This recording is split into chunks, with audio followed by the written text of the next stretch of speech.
ধর্ম বড় নাকি কর্ম বড়? আমরা কি বলি? कर्म ही पूजा है और पूजा में भगवान है। অর্থাৎ কর্মই হলো পূজা আর পূজাতেই ভগবান, তাই কর্ম বড়, তাই তো? কিন্তু না, আমরা এখানেই ভুল করে ফেলি। কর্ম কি? আমরা জীবন ধারণের জন্য যা কিছু করি তাই হলো কর্ম। চালনী দেখেছেন? চালনির কাজ কি? ভালো বস্তু থেকে খারাপ বস্তুটা পৃথক করে দেওয়া। ধর্ম ওই চালনির কাজ করে।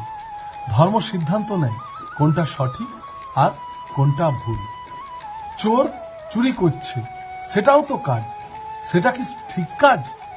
কসাই নিরীহ প্রাণী হত্যা করছেন, সেটা কি সঠিক কর্ম?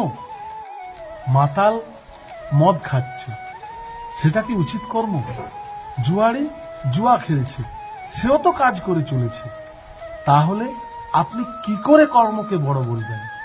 কর্ম তখনই বড় হবে যখন ধর্মের সাথে যুক্ত থাকবে। ধর্মযুক্ত কর্মই হলো পূজা।